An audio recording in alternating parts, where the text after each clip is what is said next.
Thank you. It's good to be back in New Orleans. I love it here. You're very fortunate to have a great city like this one. Anybody live down in the French Quarter? Why not? Is there something I don't know? That's great. Think about any questions at any point, and that's what we're here. We're here to just have a chat and have a good time, play some tunes, and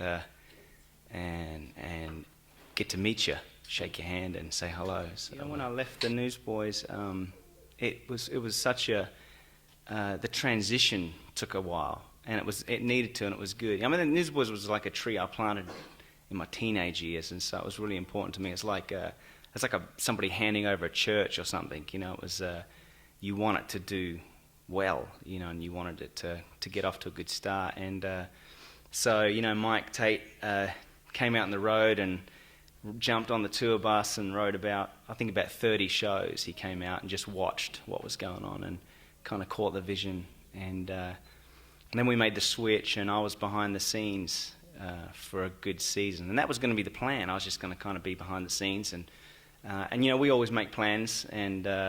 But as time went on, it sort of became more evident that the lads need to just be on their own 2 feet. And so that kind of left me in a place of like, what do I do now? I didn't know what I was going to do. I thought about opening up a taco stand. But that just didn't stick. Something about it didn't stick. And so, yeah, that's right. Jet ski rental, maybe, I don't know, But no, so I just I started working with a guy named Steve Taylor, who I've written, some of you may well know. He's brilliant, yeah. So I'll tell him that. And he was somebody that I'd written a lot of tunes with over the years, and he came around my house and had my little rig set up, and whenever you write a record, you always have tons of stuff left over. Songs like I can remember writing "He Reigns" and it didn't make the next 2 records. It just didn't fit, or it wasn't finished, or all that kind of stuff. And so I had a bunch of songs left over, and so Steve come around and was kind of asking me, well, what are you going to do? And I said, I don't know, I'm not sure. And I felt great in my spirit, and there was no anxiety or anything like that. I was actually kind of personally, I was really excited because it was the first time in my life that my life wasn't planned out for me. And it had to be in the Newsboys, but I could look on my calendar and tell you I'm going to be in St. Petersburg this time next year.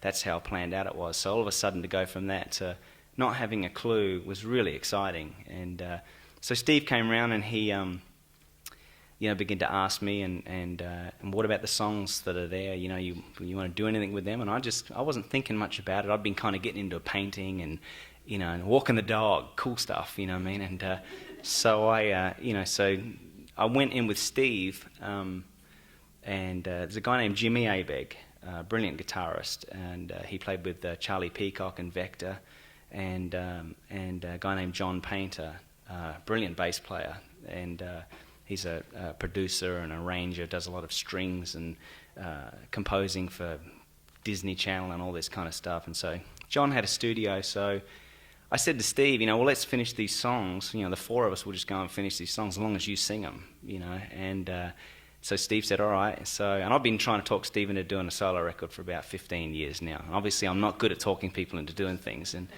And so we went into the studio and we just began to jam. And it's really, for me, it was really,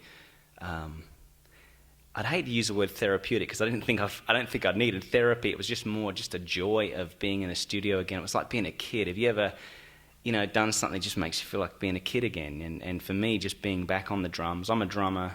If I had to go to war, I'd go as a drummer. And so I went in there and just in the studio and just playing the drums like a kid. Like when I started the Newsboys, just in the garage, mattresses on the wall so the neighbours don't pour sugar in your gas tank, and because they do. And so we went in there just jamming around, and there was no record deal or no anything. Not that they're bad things, they're great things, but it was like we're here with these guys with, there wasn't an agenda except just to make music that the 4 of us all agreed on and liked. And so it was a lot of peace and just joy, and that really kind of got me fired up a bit. And that record's actually not finished yet. Steve had to go and make the Blue Like Jazz movie, so But that we're going to finish that record up shortly, and it's fantastic. And but that was just me on the drums, being a drummer. I didn't really sing. I sung some BGVs on it, and I was kind of just like a band member. And but that kind of got me stirred up again musically, just to start thinking more about what maybe the taco stand's not going to work out, and then I began to think that when I started out as a kid. And I started writing songs, at the same time I was doing a lot of construction work, it's like, and it's hard stuff, you're roof tiling and you're digging ditches and landscaping, and I just remembered realizing that I was just thankful that, my goal back then was really, it wasn't to be famous or it wasn't to make a lot of money. I was with some band members at the time that as they were kids, we were all kids, and they're like, man, I just want to ride around a private jet, I have this and that and all that kind of stuff. And I didn't have that. I just didn't want to dig ditches, you know what I mean? And I think that's what came back to me this time. It was like I was just so thankful that, hopefully I can be a better songwriter than a ditch digger. And that got me kind of kicking back into music again. And then here I am today. I've just got a record that I just went and made it kind of, and just out of these songs that came from being free. My wife and I had just celebrated our 20th year anniversary, and and things are better than ever, there, and thanks. We don't live together, but it's I'm just kidding.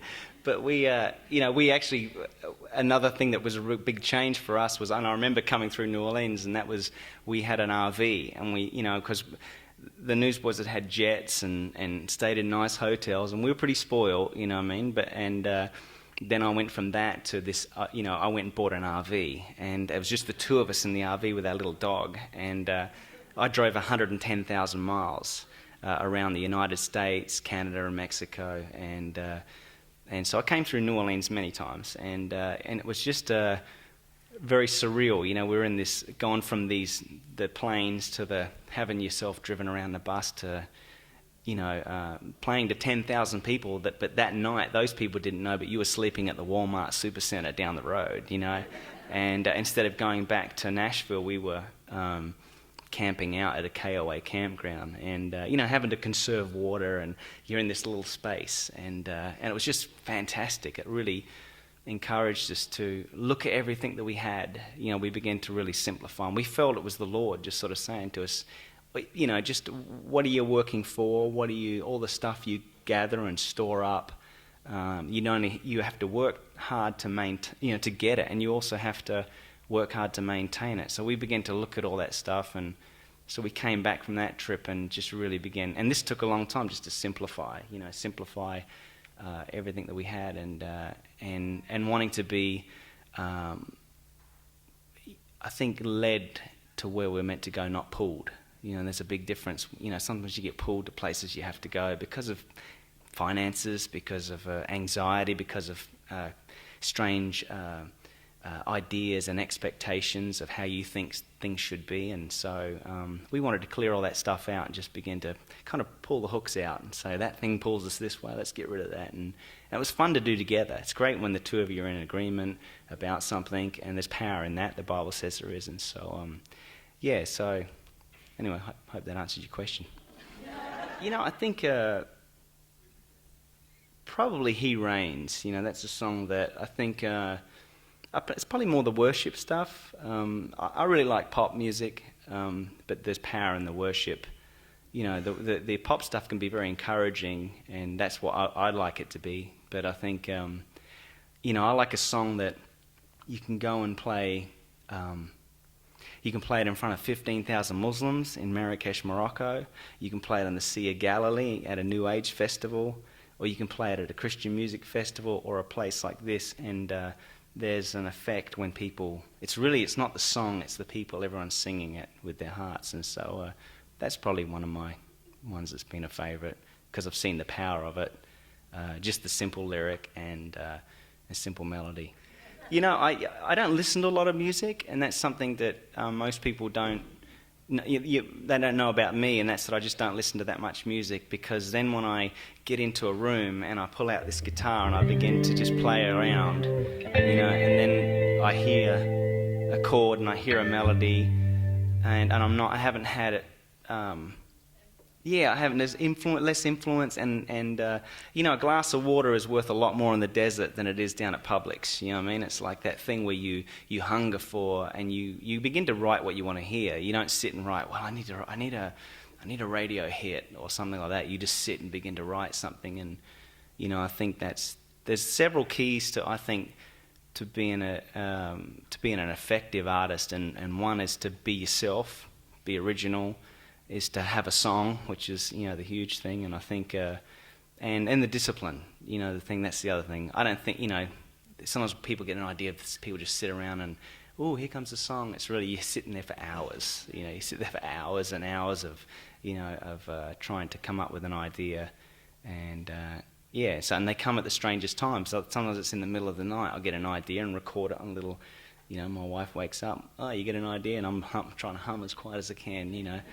And sometimes you wake up and that idea was terrible, and so you got to deal with that too. You go, that's cool. There'll be something else. So I got baptized when I was 10. I grew up in the church. My dad's a pastor, and my mum, they were missionaries, still are today, and to the South Pacific.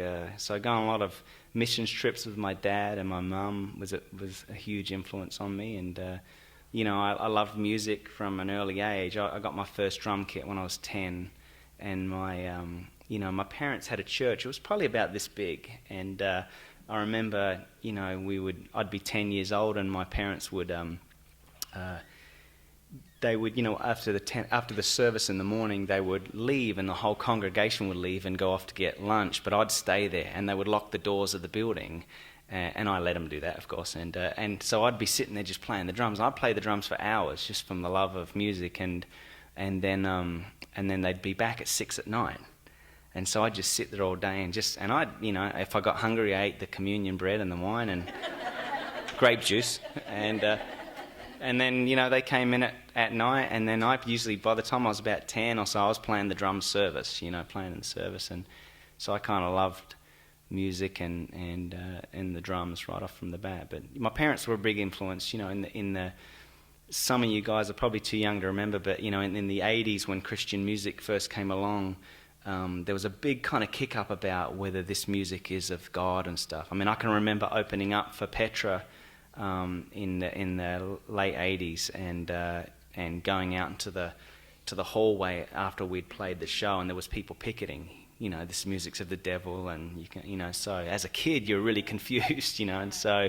But my parents were really people that were very grounded in. My dad wasn't necessarily a rock and roll fan, you know what I mean? But he knew that what we were doing was right, and it's not about, this is just a guitar, that's all it is, and it's got strings, and you can make it distort, and you can have a drum kit. It's the words what changes people, and that's the difference between, we're the only music that's really defined by our lyrics, more or less, and so my dad really sort of helped, the truth sets you free, and that's what set me free from that. It's my dad saying, listen, that they're incorrect about this. He didn't even really bag anybody. It was just really more saying, no, what you're doing is the right thing. You're out there doing the right thing, and so that was a big turning point.